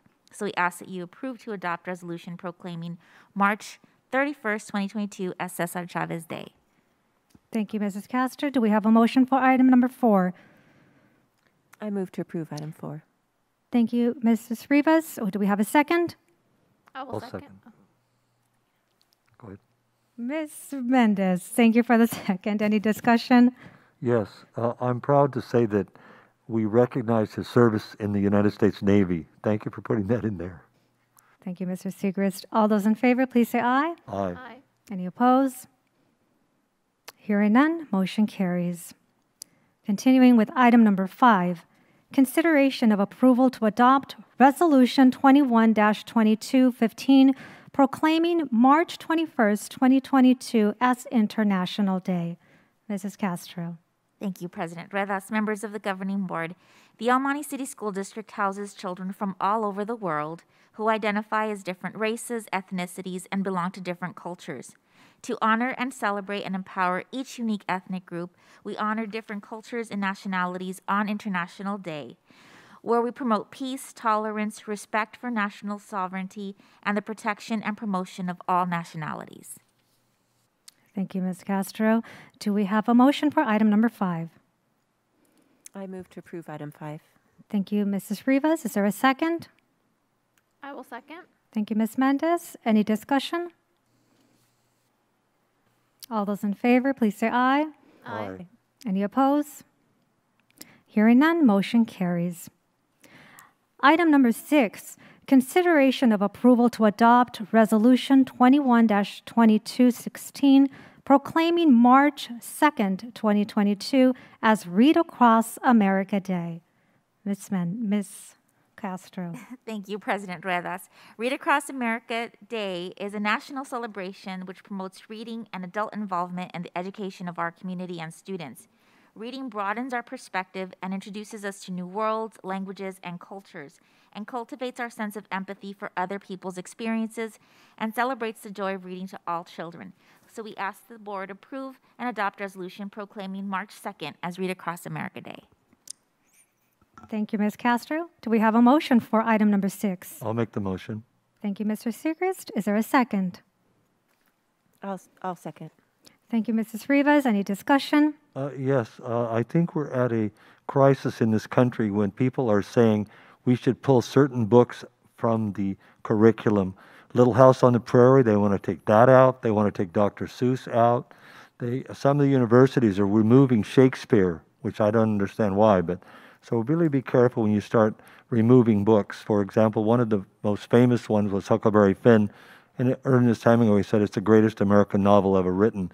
I just feel that let people read what they want to read. If you don't like what someone's reading, let them read it, but it's not your choice to tell them what they can or cannot read. It's called freedom of choice. Thank you. Thank you, Mr. Segrist. All those in favor, please say aye. Aye. Any opposed? Hearing none, motion carries. Item number 7, consideration of approval to adopt Resolution 21-2217 proclaiming March 2022 as Women's History Month. Ms. Castro. Thank you, President Ruedas. The role of women throughout history has been overlooked and undervalued. Women of every race and ethnic background have contributed and continue to contribute to our country's triumphs and accomplishments in countless ways, and continue to play critical roles in the economic, cultural, and social spheres of our nation's life. Women's History Month celebrates women of diverse backgrounds who have served as leaders in the forefront of progressive social change, not only to secure their own right of suffrage and equal opportunity, but also to abolish slavery, promote fairness, equality, and safety in the workplace, and advance the modern civil rights movement. So we ask the board approve March 2022 as Women's History Month. Thank you, Mrs. Castro. Do we have a motion for to approve item number 7? I move to approve item 7. Thank you, Mrs. Rivas. Is there a second? I'll second.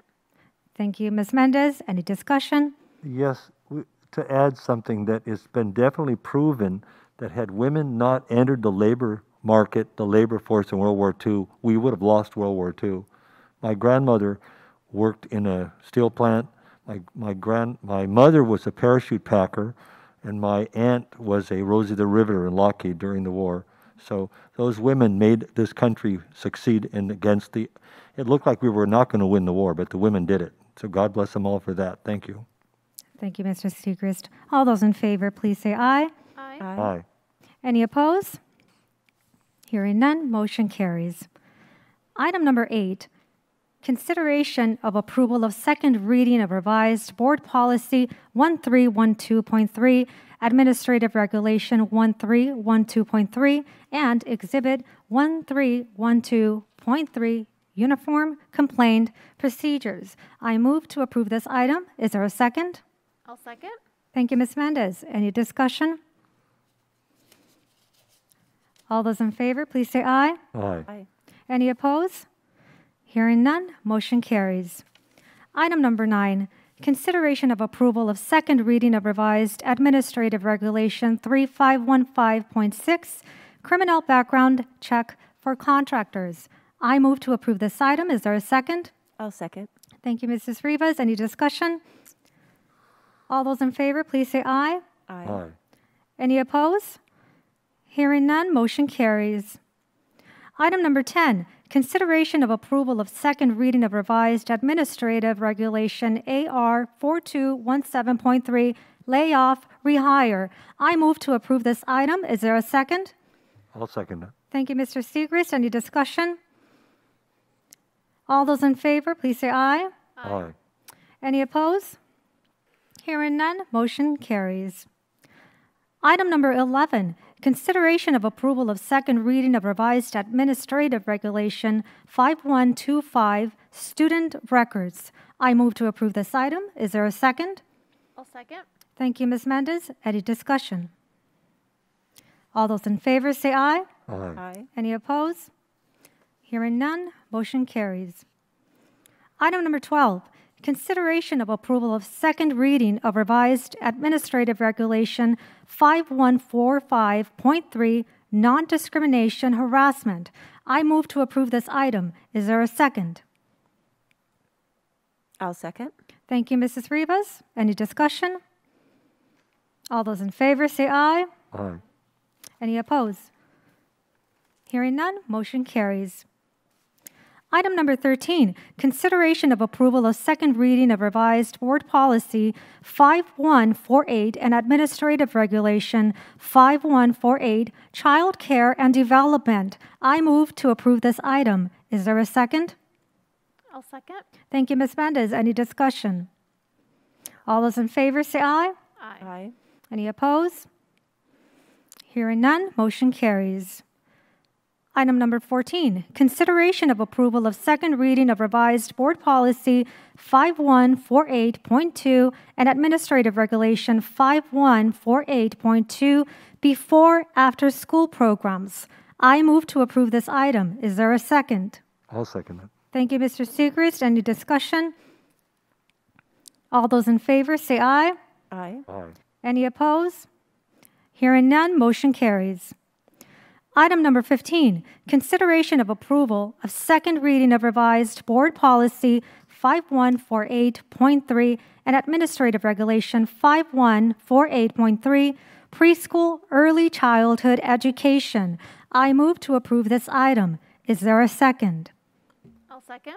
Thank you, Ms. Mendez. Any discussion? All those in favor, please say aye. Aye. Any opposed? Hearing none, motion carries.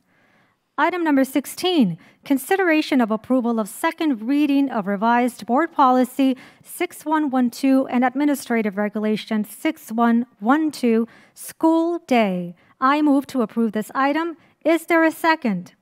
I'll second. Thank you, Mrs. Rivas. Any discussion? All those in favor, please say aye. Aye. Any opposed? Hearing none, motion carries. Item number 17, consideration of approval of second reading of revised Board Policy 6143 and Administrative Regulation 6143, Courses of Study. I move to approve this item. Is there a second? I'll second. Thank you, Ms. Mendez. Any discussion? All those in favor, please say aye. Aye. Any opposed? Hearing none, motion carries. Item number 18, consideration of approval of second reading of revised Board Policy 6158 and Administrative Regulation 6158, Independent Study. I move to approve this item. Is there a second? I'll second. Thank you, Mrs. Rivas. Any discussion? All those in favor, please say aye. Aye. Any opposed? Hearing none, motion carries. Item number 19, consideration of approval of second reading of revised board policy 6170.1, transitional kindergarten. I move to approve this item. Is there a second? I'll second. Thank you, Ms. Mendez. Any discussion? All those in favor say aye. Aye. Any opposed? Hearing none, motion carries. Last item. Item number 20, consideration of approval of second reading of revised board bylaw 9320, meetings and notices. I move to approve this item. Is there a second? I will second it. Thank you, Mr. Segrist. Any discussion? All those in favor say aye. Aye. Aye. Any opposed? Hearing none, motion carries.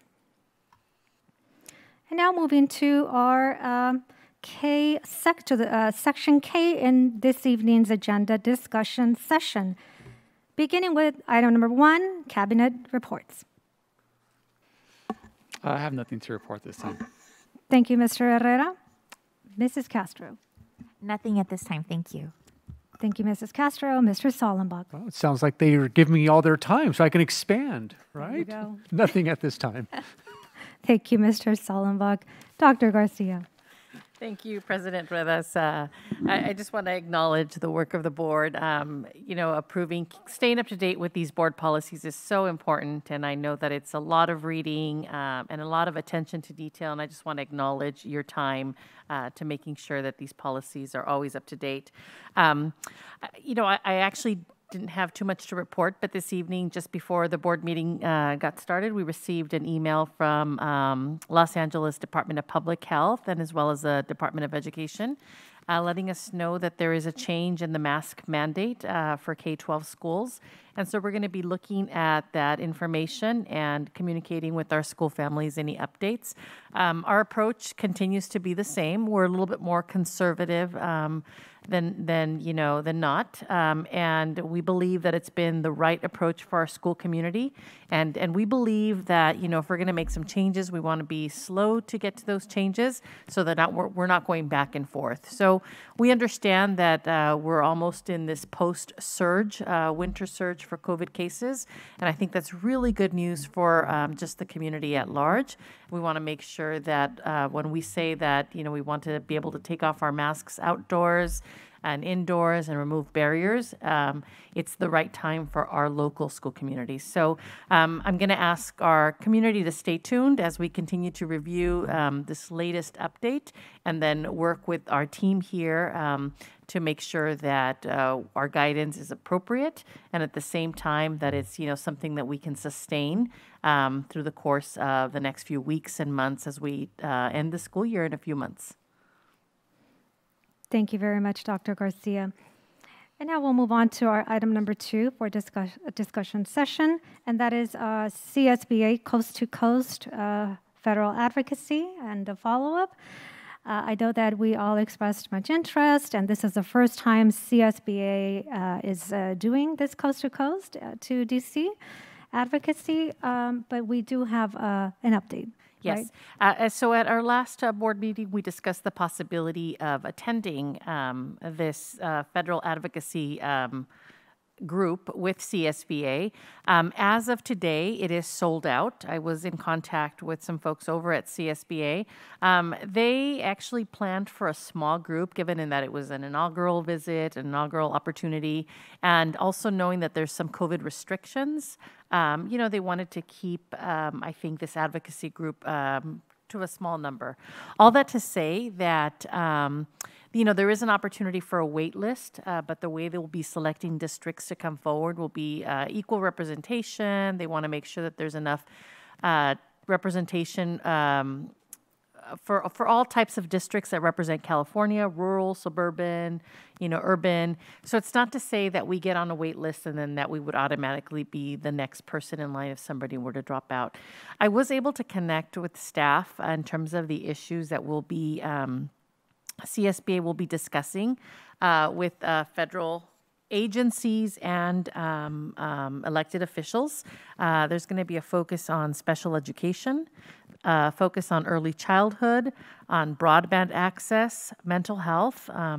And then the idea was to create some meetings with agency heads, specifically FCC, to focus on E-rate and broadband, as well as the Department of Education. From what I was told is they think they're going to continue to do this type of trip, but they're going to continue to plan something at the federal level because it was very well received by board members here in California, and they think that it's something that they will be able to repeat in the years to come. Thank you, Dr. Garcia. Anyone wants to add to this item?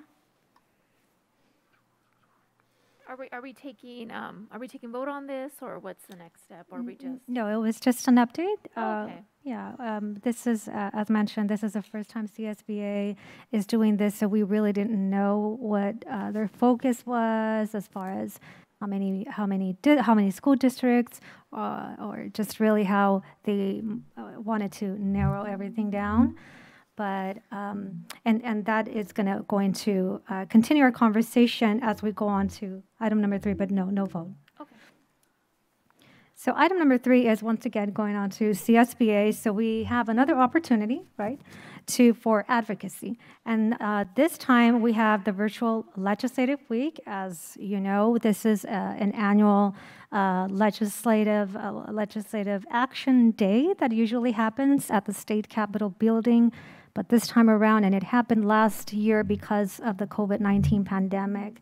So this time around, we're going virtual. They're going virtual again. So another opportunity to engage with our state officials, representatives in Sacramento, right, for this conversation again. The CSBA, what they do, they schedule these virtual Zoom meetings with our state legislators. They discuss the most pressing issues facing schools, programs, and students.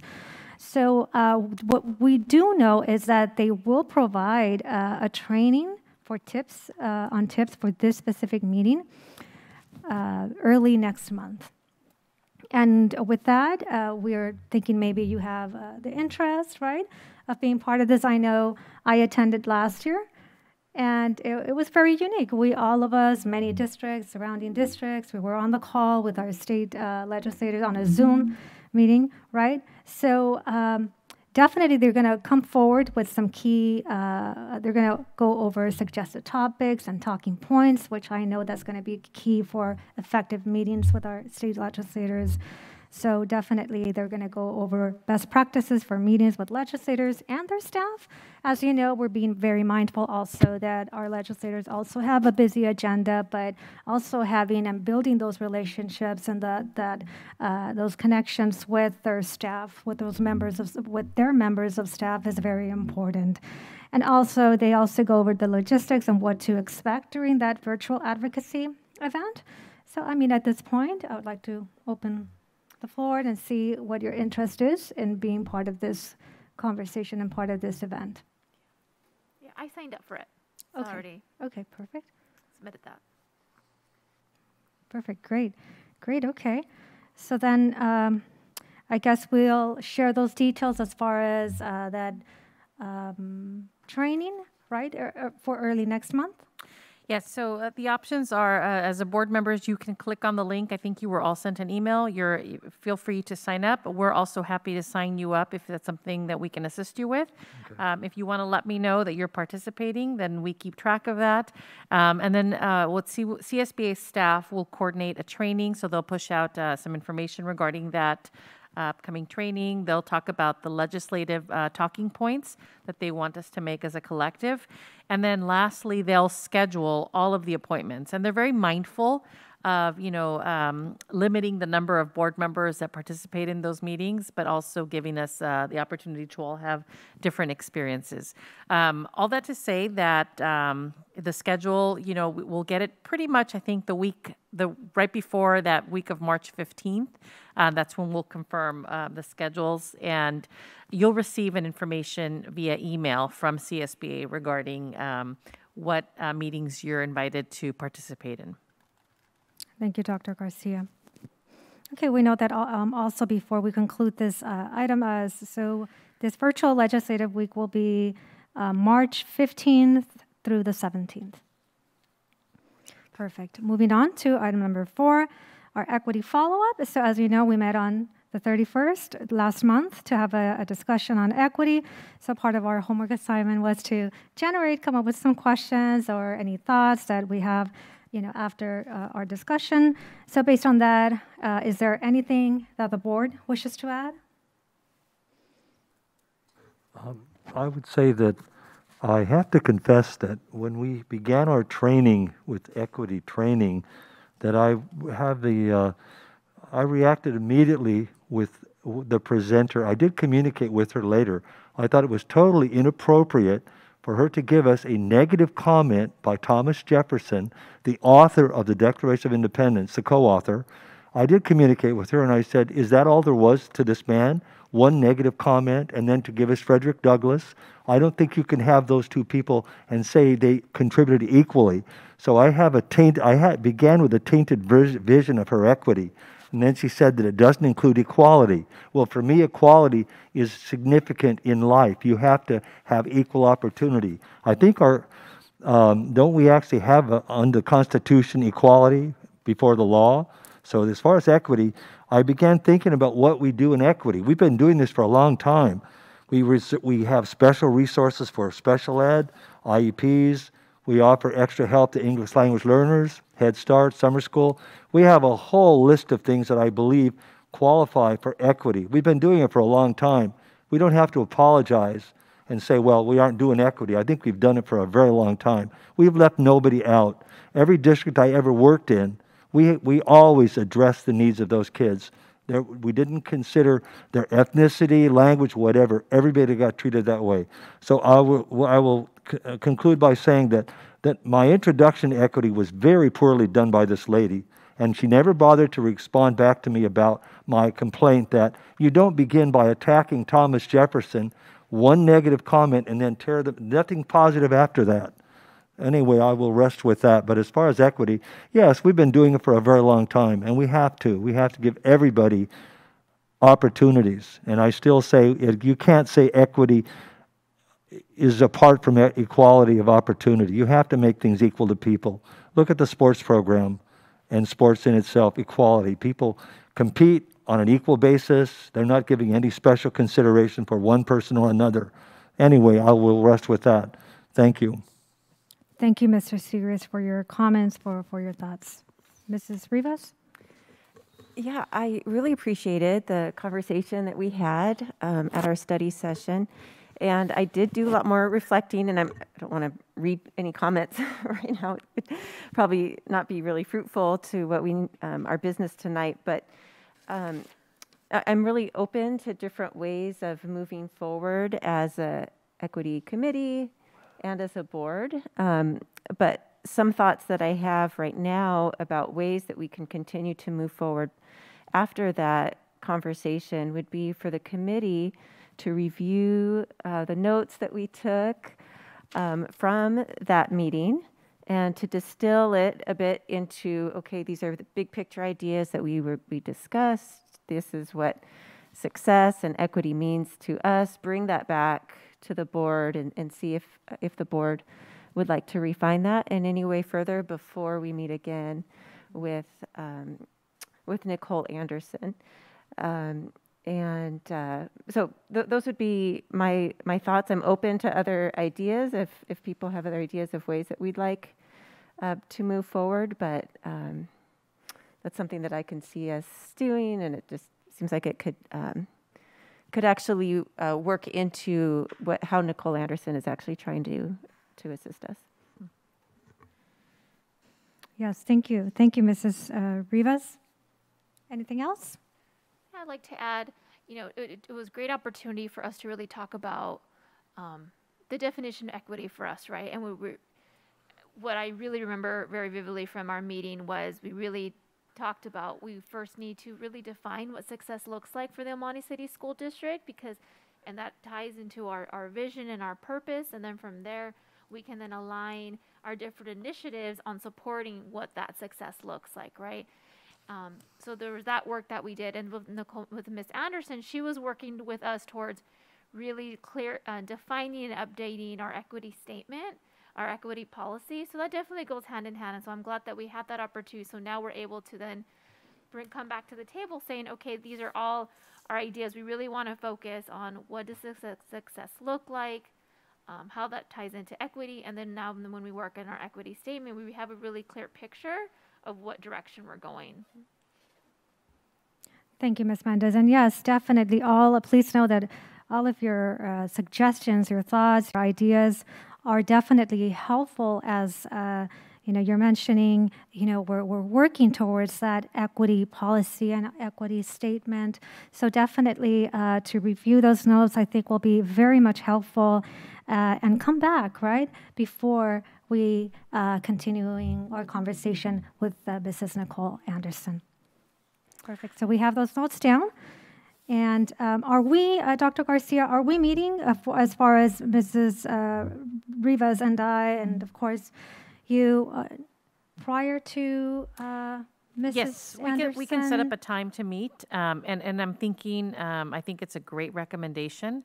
Our next board meeting is going to be here very quickly. It'll be March 7th. And we moved it up because we had to fulfill financial obligations. And so it does give us 2 weeks after that before our next study session with Mrs. Anderson on the 28th. And so I think that's an opportunity for us to meet as a subcommittee, review the notes, develop an agenda, and then perhaps on the 7th of March, bring back an additional study session date, whether it's the 14th or the 21st, to prepare for our meeting with Ms. Anderson. How does that sound? Perfect. Or Sounds very good, thank you. just an idea, because that time is limited, right, between that next meeting, is there any way, if I know we have our March meeting, is there any way, do you think it would take a 30 minutes or an hour if we can maybe, I'm just thinking of another ideas.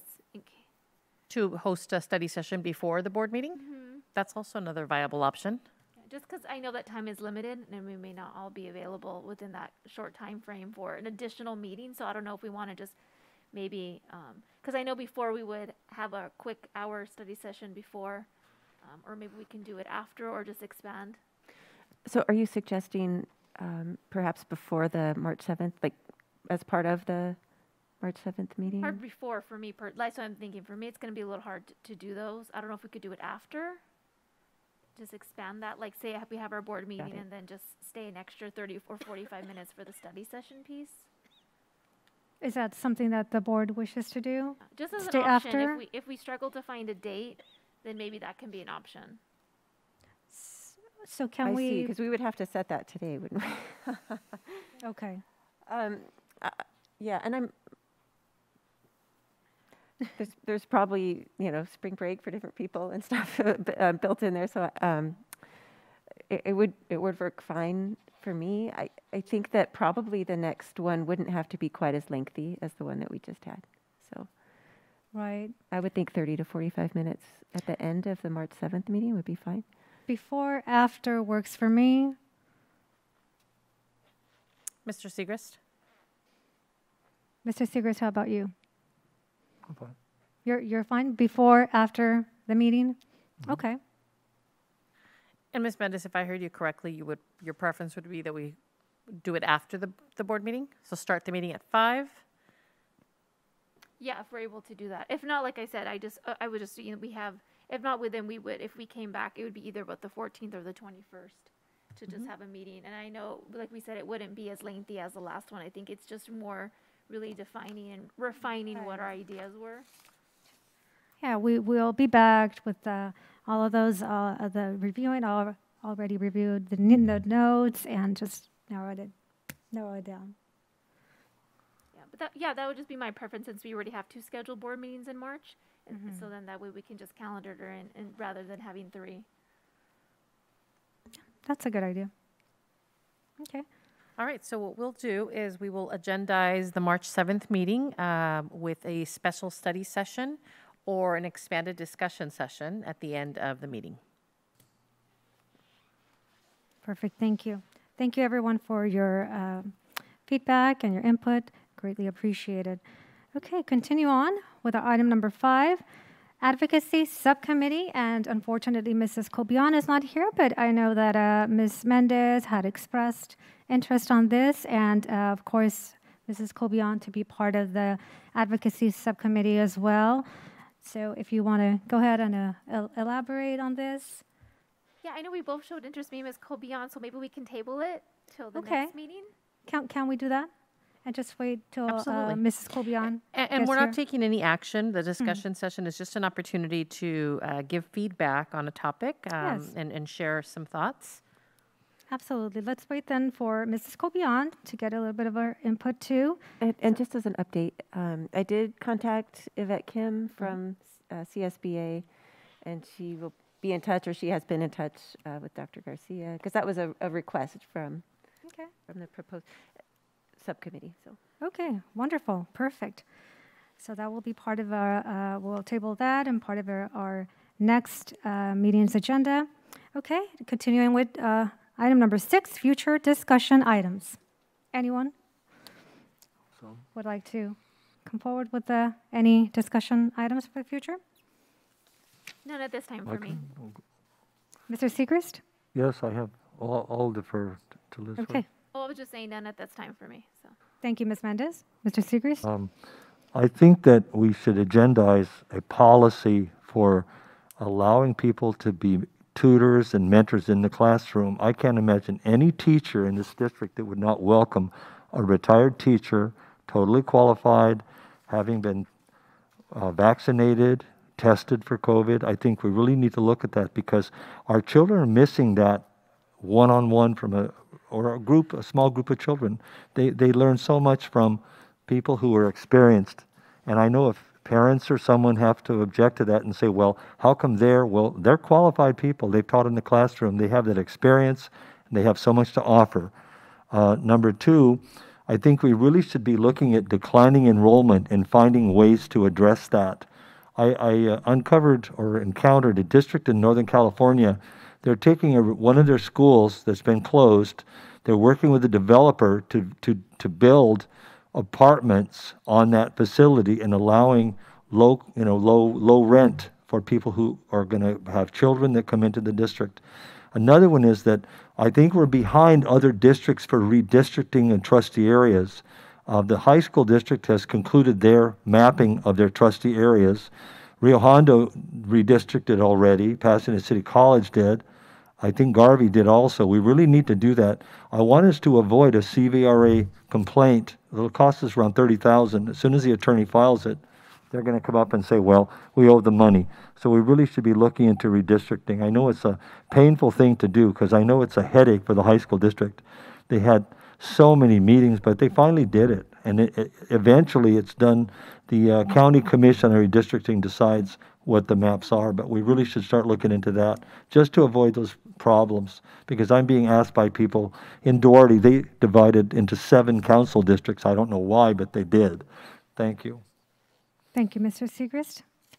Any other future discussion items? Perfect. Okay, with that, we are ready to adjourn our meeting this evening.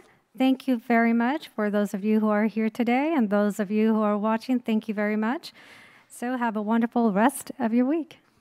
Thank you very much. Now we will adjourn at 7:23 p.m. Thank you.